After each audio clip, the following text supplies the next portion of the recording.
ओम नमामि विघ्नविनाशनं गणाधिपं गजाननं प्रसिद्धिसिद्धिदायकं वरप्रदं विनायकं मंगलं भगवती रेवा मंगलं मंगलप्रदा मंगलं शैलस्य कन्या मंगलायै तनोसरी नारायणं नमस्कृत्य नरं चैव नरोत्तमं देवीं सरस्वतीं व्यासं ततो जयमुदीरयेत्। भगवान की कथाओं के अंतर्गत आज हम आपको एक राजकुमारी की कथा सुना रहे हैं जो पूर्व जन्म में बकरी थी और उसके बाद में उसका दूसरा जन्म हुआ तो एक राजकुमारी के रूप में उसने जन्म लिया और उसका राजकुमारी तो थी पर उसका मुंह बकरी का था। ये कैसा हुआ, इसकी क्या कथा है, यह स्कंद पुराण में किस प्रकार वर्णन किया है और भगवान शिव की कृपा से उसका उद्धार हुआ। उसका जो बकरी का मुंह था वो फिर एक सुंदर एक नारी के रूप में परिणित हो गया। यह कथा हम आज आपको सुना रहे हैं। इसके पूरे प्रसंग में हमने नरकों का वर्णन किया था कि कितने प्रकार के नरक होते हैं और कौन कौन से अपराध कौन कौन से पाप करने के कारण उन नरकों में जाना पड़ता है। वह प्रसंग हमने आपको सुनाया, बड़ा रोचक प्रसंग था। आज भी यह कथा राजकुमारी की हम आपके सामने दोहा चौपाइयों में प्रस्तुत कर रहे हैं। तीर महिसागर प्रमुखो तीरथ है स्तंभ, लाज सुता थी पूर्व में बकरी बड़ा अचंभो। यहाँ पर ये महिसागर की कथा चल रही है। नारद जी अर्जुन का संवाद है। बीच बीच में राजा करंभ नाम का एक राजा आ जाता है, करंधम नाम का राजा। ये करंधम नाम का जो राजा है ये भी प्रश्न करता है लोमस ऋषि से। वहाँ महिसागर तट में हमने इसके पूर्व में आपको बताया कि महिसागर में 4 तीर्थ हैं प्रमुख। इसमें एक स्तंभेश्वर है, स्तंभ तीर्थ। इस तीर्थ के क्षेत्र में का प्रसंग हम आपके सामने वर्णन कर रहे हैं कि स्तंभेश्वर माही के तट पर रही बकरियाँ थी कुछ तरणचरो। कुछ बकरियाँ वहाँ पर, बकरियों का कोई एक झुंड और घास खा रहा था, चल रही थी बकरियाँ।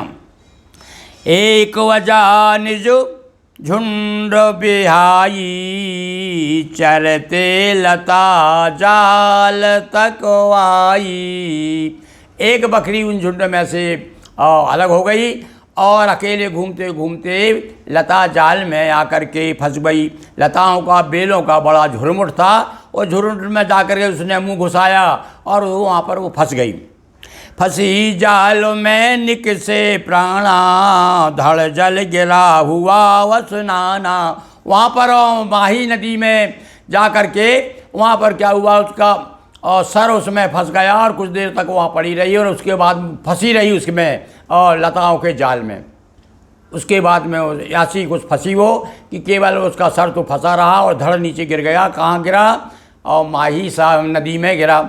अब माही, जिसे मही कहा गया है स्कंद पुराण में, आजकल वो माही के नाम से प्रसिद्ध है, जिसमें आज भी बड़ा माही के तट पर बड़ा प्रसिद्ध मेला भरता है। ये धार जिले के अंतर्गत है। तो इस नदी की महिमा वर्णन अभी बहुत दिनों से हम करते चले आ रहे हैं। तो इसमें स्नान किया, इसमें मतलब वो डुबकी लगा दी, धड़ गिर गया उसमें, मतलब उसका स्नान हो गया। और क्या हुआ फिर? फंसा रहा जल गिरा न शीशा, और मिला नहीं सरिता वा शीशा। नदी का मतलब सरिता की जो महिमा है उसमें यदि वो स्नान कर लेता पूरा शरीर उसका तो वो कंचन का हो जाता, किंतु वो सिर को आशीष नहीं मिला नदी का। महिसागर संगम शुभ तीरथो, करता है जो पूर्ण मनोरथ होए। महिसागर, सागर में जहाँ मही नदी मिली है उसे महिसागर तीर्थ के नाम से प्रसिद्ध है।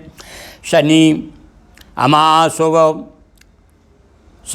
अमा का शुभ था प्रसादा, और जन्मी अजा नृपति प्रासादा। और देखिए ये बताया संयोग की शनिवार को अमावस्या जब पड़ती है तो और विशेष महत्व बढ़ जाता है, एक शुभ योग आता है।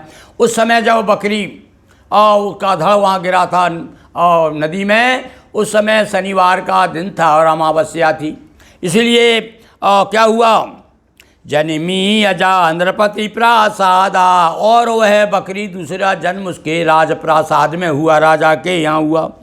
सुता हुई सतसंग नृपति घर, किंतु हुआ उसका बकरी सरोज। सतसंग नाम का जो राजा था उसके यहाँ पर राजकुमारी के रूप में उसने जन्म लिया, किंतु राजकुमारी का मुँह बकरी का था। बकरी मुँह थी राजकुमारी, अतः सभी को था दुख भारी। बकरे का जैसा मुँह। अब तो मैं करती रहती थी तो सारे लोग बड़े दुखी। देखिए राजा के यहाँ किस बात की कमी थी, पर इसके कारण बहुत दुखी रही वो। बड़ी हुई जब दर्पण देखा और बकरी का मुख दिखा विशेषा। जब थोड़ी बड़ी हुई, जब समझ आई उसको, जब उसने आईने में अपना मुख देखा, तब जब बकरी का मुंह देख करके बड़ी दुखी हो गई। पूर्व जन्म की स्मृति आई, माता पिता को भी समझाई। और संयोग ऐसा रहा कि जो उसने आईने में अपना मुंह देखा तो उसको याद आ गई पुरानी, अरे मैं पूर्व जन्म में बकरी थी और मेरा धड़ नदी में गिर गया था, और इस प्रकार से ऐसी स्थिति बनी। तो माता पिता को भी समझाया कि पिताजी माताजी मैं वहाँ जाऊँगी जहाँ मेरा पूर्व जन्म में मेरा सर फंसा हुआ है। माता पिता की आज्ञा लेकर और लाई सिर को ढूंढ ढांड कर, और अपनी सहेलियों के साथ में नौकर चाकर को साथ लेकर के वन जंगल में घूमी, हो जहाँ वो लता जाल में फंस गई थी, जहाँ उसका सर फंसा हुआ था वो मिल गया उसको, और केवल वो झुंड हड्डी रह गई होगी सर मुंड रहा होगा, उस मुंड को ले आई ढूंढ करके, और फिर उसने ला करके पहले संगम बीच बहाया और 1 वर्ष तक शिव को ध्याय। भगवान शिव की महिमा देखिए, उसने ला करके अपना मुंड उसमें माही नदी में छोड़ दिया और आकर के फिर भगवान शिव की 1 वर्ष तक तपस्या की। करके थापित लिंग मनोहर, वह शिवलिंग हुआ बकरेश्वर। और वहाँ पर जब उसने शिवलिंग की स्थापना की थी, वो शिव आज भी बकरेश्वर नाम से प्रसिद्ध है, क्योंकि वो बकरी के रूप में वहाँ पर बकरी थी पूर्व जन्म में वो, और बकरी का मुंह था उसका। भगवान शिव की उसने जब 1 वर्ष तपस्या की, भगवान प्रसन्न हुए, और क्या हुआ, पहले दिखती थी जो बकरी शिव प्रसाद से हुई सुंदरी। अब तो वो सुंदर नारी के रूप में परिवर्तित हो गया उसका चेहरा। स्वस्तिक नाग तल वाला, और हुआ सुंदरी का घर वाला। हाँ भाई, इसके पहले हमने आपको बताया कि किस प्रकार से नीचे 7 पाताल हैं और ऊपर 7 लोक हैं। तो उसमें 7 पातालों में एक पाताल है तलातल नाम का। उस तलातल का नाम, तलातल से जो एक नाग आया, उस नाग के साथ में और उस नाग राजा के साथ में उस राजकुमारी का फिर विवाह होता है। स्वस्तिक नाग तलातल वाला, हुआ सुंदरी का घर वाला, उसके साथ में उसका विवाह हुआ। तो यही कुआ सब तीर्थ जल, माही संगम खास। पूजन भर करे स्वर किए, पूर्ण हो यह अभिलाष। बोलिए शिव शंकर की जय, उमापति महादेव की जय, नर्मदा मैया जी की जय। हर हर महादेव शंभो। दोस्तों वीडियो को लाइक शेयर कर चैनल को सब्सक्राइब करें। बहुत बहुत धन्यवाद।